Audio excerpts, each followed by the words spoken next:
हाँ जी, सत श्री अकाल जी सारिਆਂ ਨੂੰ। शुरू करते हैं जी अज के प्रश्न। प्रश्न नंबर 1 जी, ਵਣਜਾਰਾ ਬੇਦੀ जादू टूणा वंड करता है।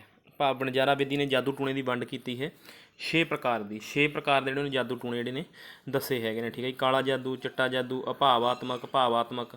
तुसीं जीत सिंह जोशी की बुक के विचों इस बारे की पढ़ सकते हो है ना।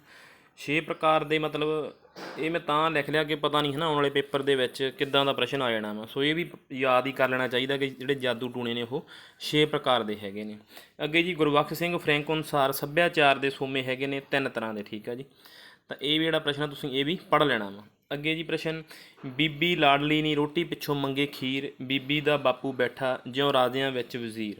तो ये जोड़ा हैगा जी तुकां हैगियां ने, ये सिੱਠਣੀ ਕਾਵਿ रूप के नाल संबंध रखदियां हैगियां ने।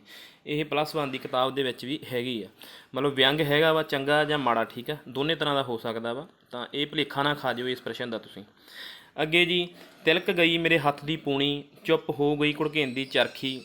ਜਿਹੜਾ ਇਹਦਾ ਪੂਣੀ ਸ਼ਬਦ ਹੈਗਾ ਵਾ ਇਹਦੇ ਵਿੱਚ ਕੀ ਆ, ਪ੍ਰਤੀਕ ਦੇ ਤੌਰ ਤੇ ਵਰਤਿਆ ਗਿਆ। ਠੀਕ ਹੈ, ਕਿਸੇ ਗੱਲ ਨੂੰ ਸਮਝਾਉਣ ਦੇ ਲਈ ਮਤਲਬ ਕੀ ਆ, ਤਾਂ ਪ੍ਰਤੀਕ ਜਿਹੜਾ ਵਾ, ਪ੍ਰਤੀਕ ਅਤੇ ਬਿੰਬ, ਇਹਨਾਂ ਨੂੰ ਤੁਸੀਂ ਨਾ ਮਤਲਬ ਕੀ ਇੱਕ ਵਾਰੀ ਜ਼ਰੂਰ ਪੜ੍ਹ ਲੈਣਾ। ਪ੍ਰਤੀਕ ਕੀ ਹੁੰਦਾ, ਬਿੰਬ ਕੀ ਹੁੰਦਾ ਹੈ ਨਾ।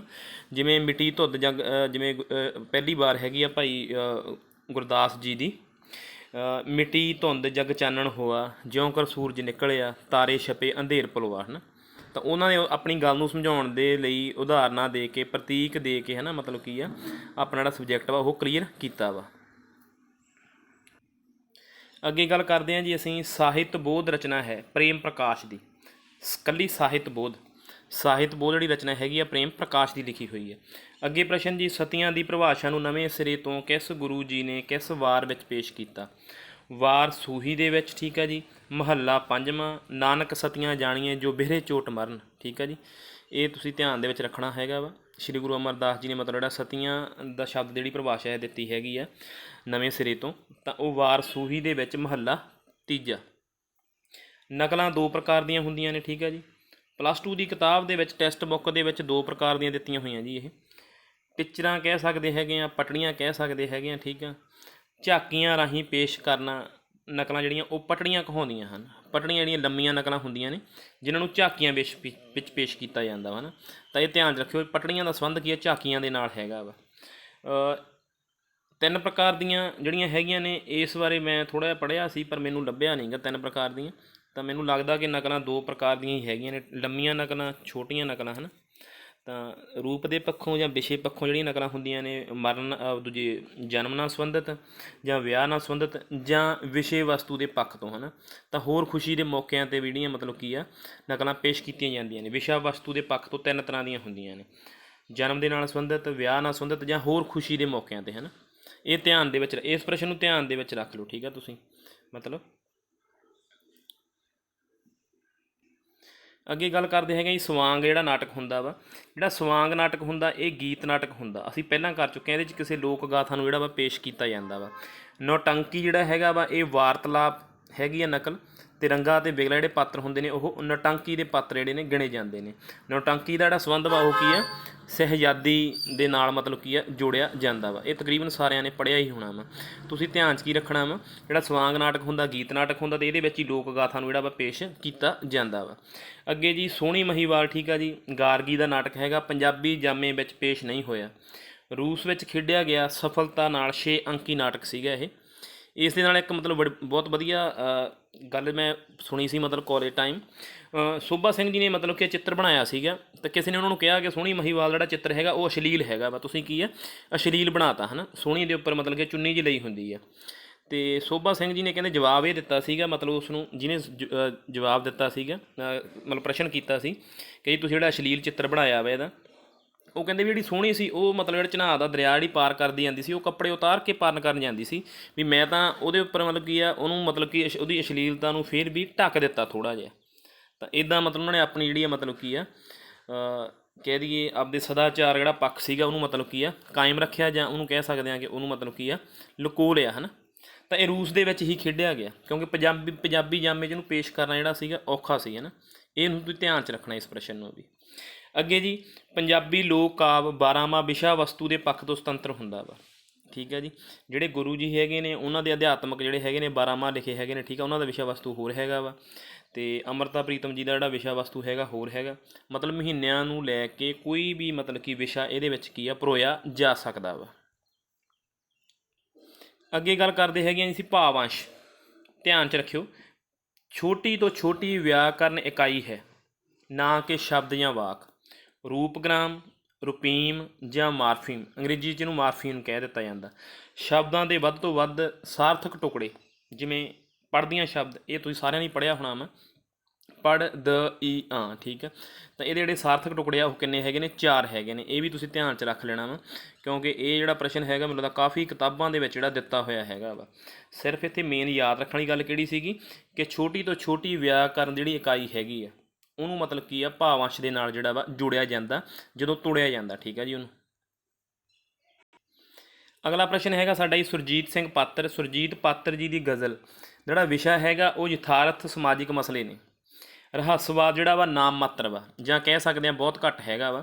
ਸੁਰਜੀਤ ਪਾਤਰ ਦੀਆਂ ਜਿੰਨੀਆਂ ਗਜ਼ਲਾਂ ਨੇ ਉਹਨਾਂ ਨੇ ਆਪਣੇ ਮਤਲਬ ਕੀ ਆ ਗਜ਼ਲਾਂ ਦੇ ਵਿਸ਼ਿਆਂ ਨੂੰ ਮਤਲਬ ਕੀ ਆ ਸਮਾਜਿਕ ਬੌਧਿਕ ਯਥਾਰਥ ਮਸਲਿਆਂ ਦੇ ਨਾਲ ਜੁੜਿਆ ਹੋਇਆ ਵਾ। ਸਫ਼ਰਨਾਮੇ ਦਾ ਬੀਜ ਮਿਲਦਾ, ਠੀਕ ਹੈ ਜੀ, ਪੁਰਾਤਨ ਜਨਮ ਸਾਖੀਆਂ ਦੇ ਵਿੱਚ। ਇਹ ਵੀ ਤਾਂ ਇਹ ਪ੍ਰਸ਼ਨ ਤਕਰੀਬਨ ਸਾਰਿਆਂ ਦਾ ਪੜ੍ਹਿਆ ਹੀ ਹੋਣਾ ਵਾ।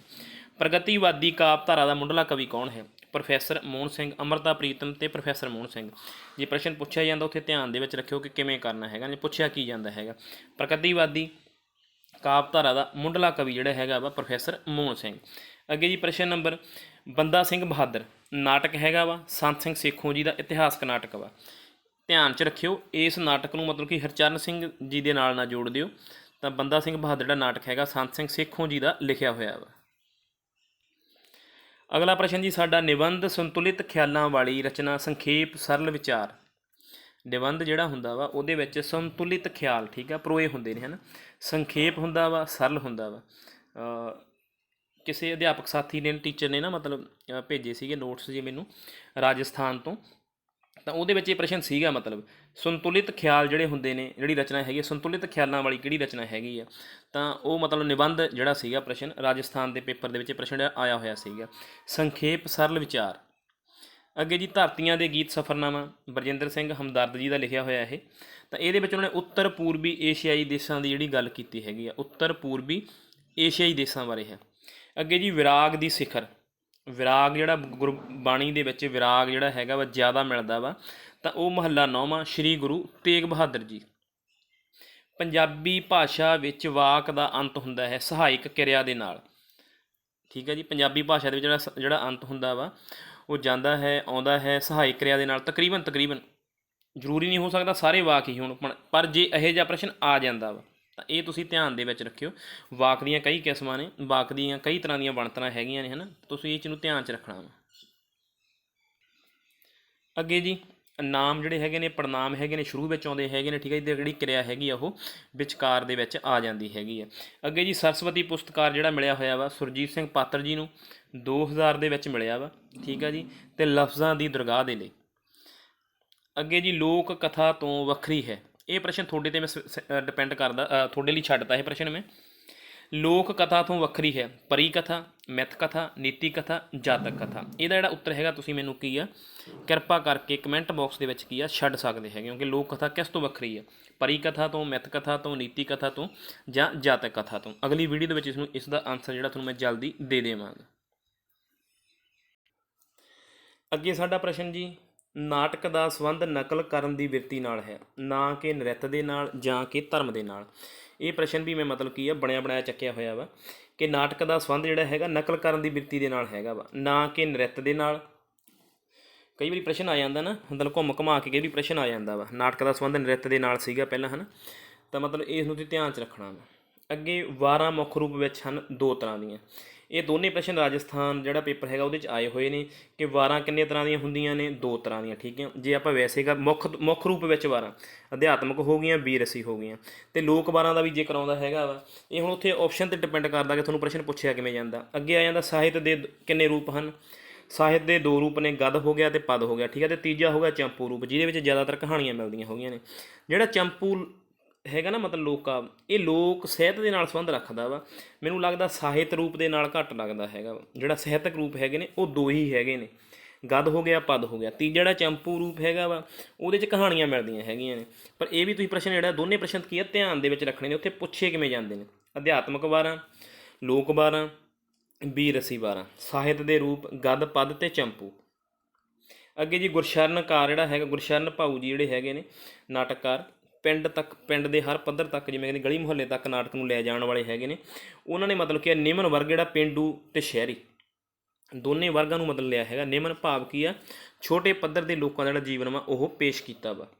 ਭਾਈ ਕਾਹਨ ਸਿੰਘ ਨਾਭਾ ਜਿਹੜੇ ਸੂਫੀ ਦਾ ਜਿਹੜਾ ਅਰਥ ਮੰਨਦੇ ਹੈਗੇ ਨੇ, ਉਹ ਪਵਿੱਤਰਤਾ ਮੰਨਦੇ ਹੈਗੇ ਨੇ, ਕਿ ਭਾਵ ਜਿਸ ਦਾ ਹਿਰਦਾ ਮਤਲਬ ਕੀ ਆ ਪਵਿੱਤਰ ਹੈਗਾ ਵਾ, ਤਾਂ ਮਰਿਆਦਾ ਦੇ ਵਿੱਚ ਹੈਗਾ ਵਾ, ਉਸ ਨੂੰ ਮਤਲਬ ਕੀ ਆ ਆਪਾਂ ਸੂਫੀ ਆਖਿਆ ਜਾਂਦਾ ਵਾ। ਅੱਗੇ ਜੀ ਯੂਨਾਨੀ ਭਾਸ਼ਾ ਦੇ ਵਿੱਚ ਜਿਹੜਾ ਮਤਲਬ ਲਿਆ ਗਿਆ ਸੂਫੀ ਹੈਗਾ ਵਾ, ਉਹਨੂੰ ਸੁਫੇਸ ਕਿਹਾ ਜਾਂਦਾ ਵਾ। ਯੂਨਾਨੀ ਭਾਸ਼ਾ 'ਚ ਮਤਲਬ ਕੀ ਆ ਸੂਫੀ ਦਾ ਮਤਲਬ ਬੁੱਧੀ ਤੋਂ ਲਿਆ ਜਾਂਦਾ ਵਾ। ਮੈਨੂੰ ਲੱਗਿਆ ਕਿ ਦੋਨੇ ਇਹ ਇੰਪੋਰਟੈਂਟ ਹੈਗੀਆਂ ਨੇ, ਤਾਂ ਇਸ ਕਰਕੇ ਮੈਂ ਲਿਖਣੀਆਂ ਸੀਗੀਆਂ। ਤੁਸੀਂ ਇਹਨਾਂ ਤਿੰਨਾਂ ਚਾਰਾਂ ਪ੍ਰਸ਼ਨਾਂ ਨੂੰ ਬਹੁਤ ਧਿਆਨ ਦੇ ਵਿੱਚ ਰੱਖ ਲੈਣਾ ਵਾ, ਠੀਕ ਹੈ। ਕਈ ਵਾਰੀ ਘੁੰਮ ਘੁਮਾ ਕੇ ਪ੍ਰਸ਼ਨ ਜਿਹੜੇ ਨੇ ਆ ਜਾਂਦੇ ਨੇ ਅਤੇ ਮਿਕਸ ਹੋ ਜਾਂਦੇ ਨੇ। ਅੱਗੇ ਗੱਲ ਕਰਦੇ ਹੈਗੇ ਜੀ ਸੂਫੀ ਕਾਵਿ ਦਾ ਪਹਿਲਾ ਜਿਹੜਾ ਪੜਾਅ ਹੈਗਾ 11ਵੀਂ ਤੋਂ 15ਵੀਂ ਸਦੀ ਤੱਕ ਦੇ ਵਿੱਚ ਗਿਣਿਆ ਜਾਂਦਾ ਵਾ। ਫਰੀਦ ਜੀ ਪਹਿਲੇ ਪੜਾਅ ਦੇ ਸੂਫੀ ਕਵੀ ਹੈਗੇ ਨੇ। ਸੂਫੀ ਕਾਵਿ ਦਾ ਦੂਜਾ ਪੜਾਅ 1501 ਤੋਂ ਲੈ ਕੇ 1700 ਨਾਨਕ ਕਾਲ, ਠੀਕ ਹੈ ਜੀ।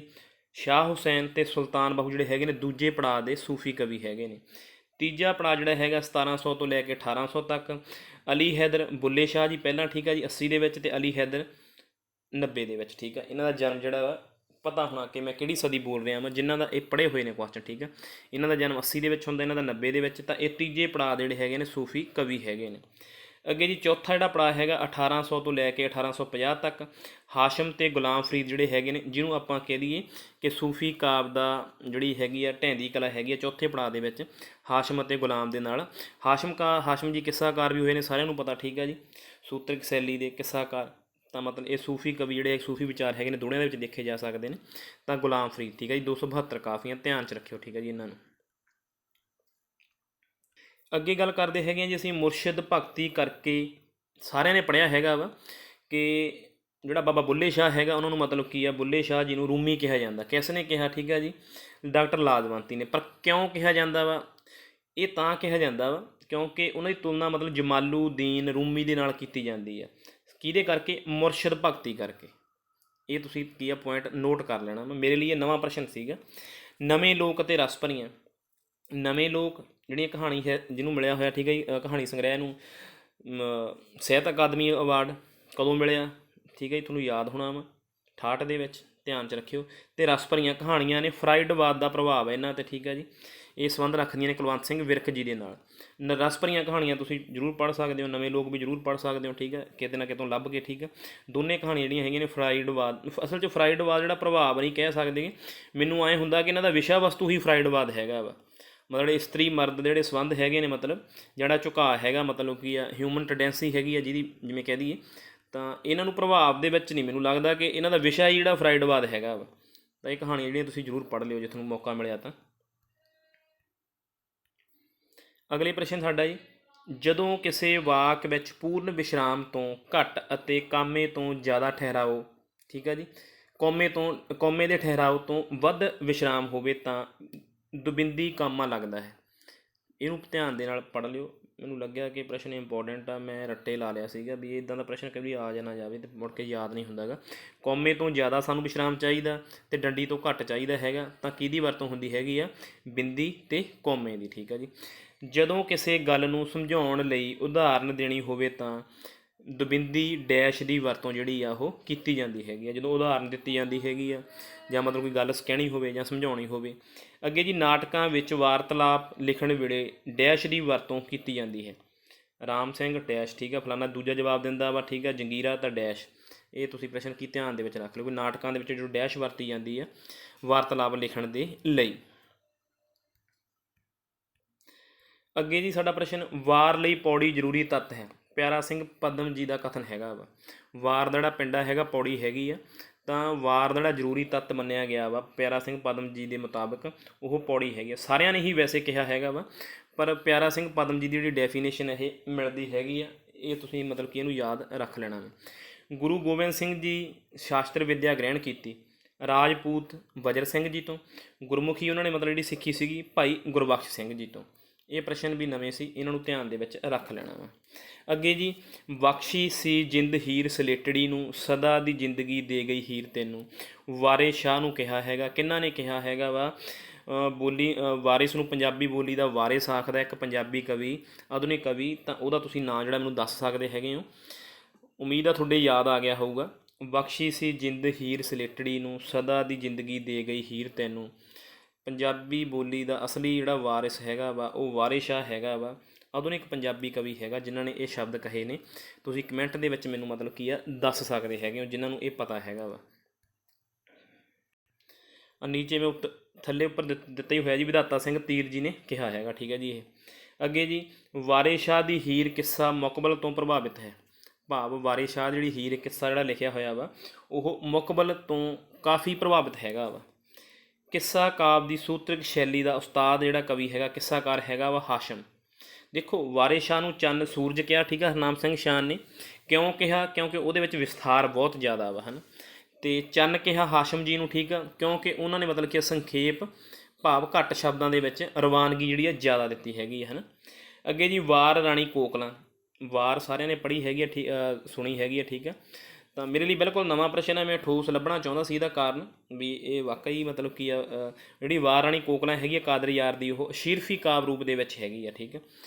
ਹਰੀ ਸਿੰਘ ਨਲੂਏ ਦੀ ਵਾਰ ਵੀ ਸ਼ੀਰਫੀ ਕਾਵਿ ਦੇ ਰੂਪ ਦੇ ਵਿੱਚ ਹੈਗੀ ਆ, ਅਤੇ ਵਾਰ ਰਾਣੀ ਕੋਕਲਾਂ ਵੀ ਜਿਹੜੀ ਹੈਗੀ ਆ ਹੈ ਸ਼ੀਰਫੀ ਕਾਵਿ ਰੂਪ ਦੇ ਵਿੱਚ ਹੈਗੀ ਆ। ਰਾਜਸਥਾਨ ਦੀ ਬੁੱਕ ਦੇ ਵਿੱਚ ਇਹ ਮਤਲਬ ਕੀ ਆ ਪ੍ਰਸ਼ਨ ਮੈਨੂੰ ਬਿਲਕੁਲ ਨਵਾਂ ਲੱਗਿਆ, ਮੈਂ ਧਿਆਨ ਨਹੀਂ ਦਿੱਤਾ ਸੀ ਪਹਿਲਾਂ ਕਦੇ, ਤਾਂ ਤੁਸੀਂ ਵੀ ਇਹ ਜਿਹੜਾ ਵਾ ਧਿਆਨ ਰੱਖਣਾ ਹੈਗਾ। ਧੰਨਵਾਦ ਜੀ ਸਾਰਿਆਂ ਦਾ ਜੀ, ਬਹੁਤ ਬਹੁਤ ਕੋਸ਼ਿਸ਼ ਕਰਾਂਗੇ। ਛੁੱਟੀਆਂ ਹੋ ਗਈਆਂ, ਵੀਡੀਓ ਫ੍ਰੀ ਜੇ ਹੋ ਗਏ ਆ। ਉਮੀਦ ਰੱਖਦਾ ਆਪਣੇ ਆਪ ਤੋਂ ਕਿ ਮੈਂ ਇੱਕ ਅੱਧੀ ਵੀਡੀਓ ਡੇਲੀ ਬਣਾ ਦਿਆ ਕਰਾਂਗਾ।